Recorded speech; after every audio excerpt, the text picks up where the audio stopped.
ओम शांति मंगेश भाई। ओम शांति ईश्वर भाई जी। मंगेश भाई, आज 13/12/25 के इस 129 के लिए ज्ञान चिंतन में परमात्मा पिता की जो शिक्षाएं है, तो परमात्मा पिता कहते हैं कि ये ईश्वरीय मशीन है तुम्हारी मिशन, और तुम सबको ईश्वर का बनाकर उन्हें बेहद का वर्षा दिलाते हो। वो थोड़ा बताए कि ईश्वरीय मिशन। हाँ, मिशन क्या? मिशन माना एक किसी ध्येय के लिए कार्य करते हैं। अच्छा। हाँ, उद्देश्य होता है उनका। जी। तो हमारा भी उद्देश्य है कि जो परमात्मा बाबा से, शिव बाबा से हमको प्राप्तियां हुई है जी, तो अन्य आत्माओं को भी ये परिचय मिले, बिल्कुल, और उनका भी जीवन सुख शांति संपन्न बने। जी, जैसे हम लोग तनाव मुक्त जीवन जी रहे, खुशहाली वाला जीवन जी रहे, तो हमको भी अंदर से आता है कि सभी आत्माएं उस ज्ञान को प्राप्त करें, शिव बाबा को पहचाने, जो परमात्मा अवतरित हुआ है उसको पहचाने। तो हमारा खास मिशन माना उसमें फिर तन मन धन से लग जाता है व्यक्ति, ध्येय बन जाता है उस जीवन के। तो ये इसलिए बाबा कहते हैं मिशन है तुम्हारी। बहुत अच्छा है मंगेश भाई। जो हम इस पढ़ाई के द्वारा देवता बनते हैं, तो उसका एक थर्मामीटर बाबा ने आज बताया कि कहाँ तक हम देवता बने हैं। तो क्वेश्चन है, कर्मेंद्रियों की चंचलता समाप्त कब होगी? बड़ा सुंदर उत्तर दिया है बाबा ने जी, कि जब तुम्हारी स्थिति सिल्वर एज तक पहुंचेगी जी, अर्थात जब आत्मा त्रेता की सतो स्टेज तक पहुंच जाएगी तो कर्मेंद्रियों की चंचलता बंद हो जाएगी। अच्छा, आगे की लाइन है, अभी तुम्हारी रिटर्न जर्नी है जी, अभी रिटर्न जर्नी है। आते समय सतो प्रधान सतो, रजो प्रधान रजो, तमो और तमो प्रधान, ऐसे हम उतरे जी। अब जाते समय तमो प्रधान से तमो से रजो प्रधान से रजो, फिर सतो और सतो प्रधान। तो ये जो सतो वाली स्टेज है ये त्रेता वाली स्टेज है। बाबा कहते हैं ऐसा जब पुरुषार्थ करते त्रेता की शुरुआत। हाँ जी। तो जब पुरुषार्थ करते करते उस स्टेज पर आप पहुंचेंगे तो आपकी कर्मेंद्रिया शीतल हो जाए। ऐसे नहीं कि हम ये सोचते रहे कि हमारी सिल्वर एज, वो पुरुषार्थ करके उसको लाना पड़ेगा। हाँ, तभी कर्मेंद्रियों की चंचलता बंद होगी और तुम्हारी रिटर्न जर्नी है। ये अवश्य ध्यान रखना है कि रिटर्न जर्नी है माना अभी वापस जाना है, इसी क्रम धीरे धीरे जैसा जैसा पुरुषार्थ करते जाएंगे तो रजो और सतो स्टेज आती जाएगी। इसलिए कर्मेंद्रियों को वश में रखना है, कोई भी छिपाकर ऐसा कर्म नहीं करना जो आत्मा पतित बन जाए। ये बहुत बड़ी आज्ञा भी है, ये बहुत बड़ी हमारी धारणा भी है कि बाबा कहते हैं ऐसा कोई कर्म नहीं करना जो आत्मा पतित बन जाए। अविनाशी सर्जन तुम्हें जो परहेज बता रहे हैं उस पर चलते रहो।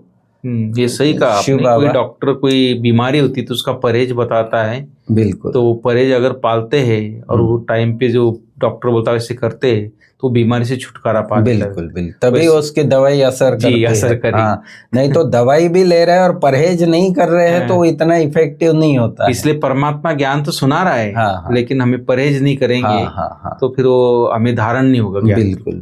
तो बहुत अच्छा है। और गीत भी बड़ा सुंदर है जी। मुखड़ा देख ले प्राणी जरा दर्पण में, कितना पाप है कितना पुण्य तेरे दामन में जी। दर्पण ज्ञान का दर्पण है ये जी। और आगे की इसमें लाइन है कि सदा न चलता किसी का नाटक दुनिया के इस आंगन में। बिल्कुल। राम भी गयो रावण भी गयो जाको बहु परिवार जी। तो बाबा कहते सदैव यहाँ कोई भी नहीं रहता है जी। हर आत्मा आती है, पार्ट बजाती है और जाती है। तो बाबा कहते हैं जज योर सेल्फ कि हमारे बाबा जो बातें सुनाते हैं उसको बाबा कहते ऐसे ही मान नहीं लो, उसको अनुभव करो और देखो कि क्या सच है। जो अभी तक हमने सुना पढ़ा वो सच है या बाबा जो बता रहा है वो सच है। तो बाबा कहते हैं जज करो। मंगेश भाई, यहाँ जो भी लोग जुड़े हैं आज जो चल रहे हैं 20 साल 30 साल 25 साल 50 साल से, वो सब अनुभव के आधार से। बिल्कुल। उनका अनुभव। हाँ जी। जैसे बाप तुम बच्चों को समझाते हैं तुमको फिर औरों को समझाना है। शिव बाबा तो सबके पास नहीं जाएंगे, जरूर बाप के मददगार चाहिए ना, इसलिए तुम्हारी है ये ईश्वरीय मिशन। इसलिए हम बाबा के मददगार बच्चों की ये बड़ी मिशन है, लाखों के अंदाज में बड़ी मिशन हो गई है बाबा का परिचय देने के लिए। जी बिल्कुल। सतो प्रधान बनना है तो उसके लिए योग चाहिए, बिल्कुल। परंतु बड़ा मुश्किल कोई समझते हैं। बाबा कहते हैं आप समझाते भी हो तो बड़ा मुश्किल कोटों में कोई समझते हैं। समझ जाए तो बाबा कहते हैं खुशी का पारा चढ़े, और समझाने वालों को तो और ही खुशी का पारा चढ़े, बिल्कुल, है ना। उसका रिफ्लेक्शन हमारे पास भी, वो अगर खुश हो जाता है, बाबा का परिचय समझ जाता है, बुद्धि में आ जाता है, तो उसको जो खुशी होती है तो हमारी खुशी और बढ़ जाती है। बिल्कुल नेचुरल। तो समझाने वाले का तो और ही पारा चढ़ जाता है। बेहद के बाप का परिचय देना कोई कम बात है क्या? कम बात थोड़ी। कितने नशे से बाबा कह रहे हैं कि हाँ, बेहद के बाप का परिचय देना कोई कम बात है क्या? अब बाप कहते हैं बच्चे पावन बनो। तुम पुकारते थे ना कि हे पतित पावन आओ, पुकारा तुमने जन्म जन्मांतर, रघुपति राघव राजा राम पतित पावन सीता। तो बाबा कहते हैं अभी पतित पावन मैं आया हूँ, और मैं बोलता हूँ कि अभी पावन बनो, या अंतिम जन्म पावन बनो। जी। बाप का बनकर ज्ञान में आकर फिर अगर कोई ऐसा कर्म करते हैं तो उसका बोझा सिर पर बहुत चढ़ता है। कई बार बाबा कहते हैं कि और जैसे पुण्य करते हैं तो उसका रिटर्न में मिलता है बाबा के कार्य में 1 का 1000 गुना, लेकिन अगर कोई विकर्म करते हैं तो उसका माइनस भी उसी इसमें होता है। बिल्कुल। ऐसा कर्म नहीं करो जो विकर्म जास्ती हो जाए। परहेज भी रखनी है, दवाई में भी परहेज रखी जाती है। डॉक्टर कहे या खटाई आदि नहीं खाना है तो मानना चाहिए। बिल्कुल। कर्मेंद्रियों को वश करना पड़ता है, अगर छिपाकर खाते रहेंगे तो फिर दवाई का असर नहीं होगा। वैसे ही बाबा के ज्ञान योग का अगर हम विकर्म करते रहेंगे, कोई ऐसा एक्टिविटी करते रहेंगे छिपाकर, तो बाबा कहते हैं फिर बाबा के ज्ञान योग का तो कोई फर्क नहीं पड़ेगा। इसको कहा जाता है आसक्ति, माना छिपा कर खाना है ना, तो ये बाबा कहते हैं यह है आसक्ति। बाप भी शिक्षा देते हैं यह नहीं करो, ऐसा कोई कर्म नहीं करो जो बाप का नाम बदनाम हो और तुम्हारा भी खाता जो है वो खराब। हाँ जी। सर्जन है ना, लिखते हैं बाबा मन में संकल्प बहुत आते हैं, तो बाबा कहते हैं खबरदार रहना है। गंदे संकल्प, गंदे स्वप्न मनसा आदि में आएंगे, लेकिन इनसे डरना नहीं, क्योंकि तमो प्रधान से पीछे जा रहे ना। तो बाबा कहते हैं कि हाँ, तो इसलिए होगा। और मायावी राज्य है, माया का काम ही है वैसा करना। आपको डिप्रेस करना, दिल शिकस्त करना, ये माया का धंधा है। तो इसलिए बाबा कहते हैं कि ऐसा कुछ होता भी है ऊपर नीचे तो आप उसको डोंट केयर करके आगे बढ़ो, डरना नहीं। ऐसे नहीं कि भाई इतने समय से हम चल रहे और फिर भी नहीं। बाबा कहते हैं दिल शिकस्त नहीं हो जाओ। कभी कभी वो पुराना सारा हिसाब किताब वो आगे बताया भी है बाबा ने। अभी रिटर्न जर्नी है, सबको सतो प्रधान अवस्था में जाना है, अपना चार्ट देखना है। मेहनत कर पावन बनने से खुशी का पारा भी चढ़ेगा। मेहनत करेंगे पावन बनने की तो खुशी का पारा चढ़ेगा। जितना खाद निकलती जाएगी उतना ऊंच पद मिलेगा। जितनी आत्मा प्योर बनेगी उतना सतयुग में उच्च पद है उसका। बिल्कुल। बाबा कहते हैं खाद निकलते, और खाद निकालने का एक ही रास्ता है, योग बल के सिवा कुछ नहीं। जो जितना पुरुषार्थ करे, हर एक के पुरुषार्थ को तो तुम देख रहे हो, बाबा भी बहुत अच्छी मदद करता है। बिल्कुल। जो दिल से पुरुषार्थ करते हैं, बाबा कहते हैं बाबा भी उसको बहुत अच्छी मदद करता है। तुम कहेंगे हम आए हैं सारे विश्व को माया की जंजीरों से छुड़ाने। जो ईश्वरीय मिशन है हमारी, तो क्या कर रही है, माया के जंजीरों से छुड़ा रहे सभी को। बाप कहते हैं मैं सबको रावण से छुड़ाने आता हूँ। बिल्कुल। विघ्न भी पड़ते हैं, बाबा कहते बाबा के कार्य में, ईश्वरीय कार्य में विघ्न भी पड़ते हैं। नथिंग न्यू, कल पहले भी यह हुआ था। जो हुआ बाबा कहते हैं कि नथिंग न्यू, कल पहले, और धर्म के कार्य में विघ्न पड़ते ही है जी। इसलिए बाबा कहते हैं नथिंग न्यू। और ब्रह्मा बाबा ने तो ये प्रैक्टिकल देखा, और दादियों ने सब ने बिल्कुल अचल अडोल स्थिति रही, नथिंग न्यू। बाप कहते हैं इन आंखों से तुम जो कुछ देखते हो उनको भूलो, क्योंकि ये सब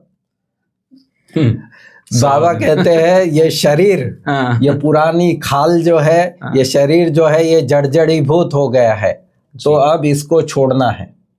लेकिन साथ साथ बाबा कहते हैं ये ज्ञान की बात है, ये समझ की बात है, बुद्धि की बात है कि ये शरीर पुराना हो गया, अब इनको छोड़ना है, जर्जरीभूत हो गया है। लेकिन ऐसे भी नहीं कि शरीर की संभाल नहीं करना। मतलब कंट्रोवर्शियल में बाबा ये भी कहते हैं कि शरीर तुम्हारा बहुत बहुत वैल्यूएबल है। हाँ, इसी अंतिम जन्म में तुम पुरुषार्थ करते हो, परमात्मा से मिलन करते हो, तो इसलिए इसकी वैल्यू भी उतनी है, इसलिए इसको संभालना भी, लेकिन नष्ट मोह होना है। जी बिल्कुल। हाँ, आसक्ति न हो किसी भी। फिर लास्ट लाइन बाबा की बड़ी सुंदर है कि जितना इंडिविजुअल मेहनत करेंगे उतना ऊंच पद पाएंगे। जैसे कल बाबा ने सारी धुन लगा दी थी, आत्मा समझो, आत्मा समझो, आत्मा देखो, आत्मा चलती है, आत्मा खाती है। तो बाबा कहते हैं ऐसे ही पुरुषार्थ की जितनी इंडिविजुअल मेहनत करेंगे उतना ऊंच पद पाएंगे।